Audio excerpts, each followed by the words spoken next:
Aarhusianernes øjne har længe hvilet på Aros tag. Efter en større ombygning prydes det nu af Olafur Eliassons kunstværk Your Rainbow Panorama. Tagprojektet har ifølge museumsinspektør Marie Nipper været planlagt længe. Tanken om at udbygge Aros' tagterrasse, den lå faktisk i selve projektet Aros helt fra begyndelsen.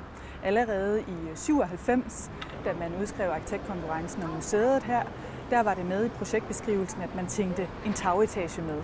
Så det har været med fra starten. Den 22. maj slog Your Rainbow Panorama endelig dørene op, og mere end 35.000 har allerede besøgt Aarhus nye vartegn. Det, der er det spændende ved det her værk, det er jo, at det virkelig viser den grænseflade, det møde, der er i samtidskunsten mellem arkitektur og billedkunst. Det her det er jo svært at definere, er det et stykke arkitektur, eller er det et værk, vi har fået. Det er jo nok begge dele, det er både og. Your Rainbow Panorama er langt fra det eneste kunstværk, Olafur Eliasson i disse dage udstiller på Aros, og regnbuen passer lige ind i hans personlige stil. Olafur Eliasson arbejder jo meget i det her grænsefelt mellem billedkunst, arkitektur, naturvidenskab. Han arbejder meget med kroppen som udgangspunkt, hvordan vores biologi og fysiologi reagerer på mødet med omverdenen. Netop hvordan vores øjne reagerer, når vi ser igennem en farve. Hvordan de farver i bogstavelig forstand, men også i overført betydning, vores møde med verden og vores møde med kunsten. Det her det sanserbaserede aktiverer vores sanser og netop sætte noget andet i gang end kun vores synsoplevelse. Det er noget, der er gennemgående i alle hans værker. På en tur rundt i Your Rainbow Panorama oplever man hele byen og hele farvespektret. Og farvernes placering er ikke tilfældig. Olafur Eliasson har ikke tænkt det så meget i forhold til bydelen, men det er klart, at han har siddet og lavet nogle prøver på, hvordan farverne reagerer alt efter, i hvilken retning solen står op og solen går ned. Så det er velvalgt, eller det er bevidst, hvordan kan man sige, den her regnbue den skulle vende.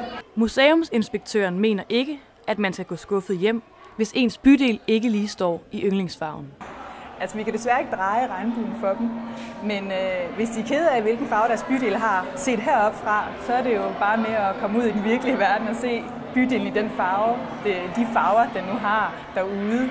Men jeg synes, man skal tage det som en sjov oplevelse, som en måde og et redskab til at kigge på en ny og anderledes måde på sin by på. Hos gæsterne virker det til, at Your Rainbow Panorama lever op til forventningerne.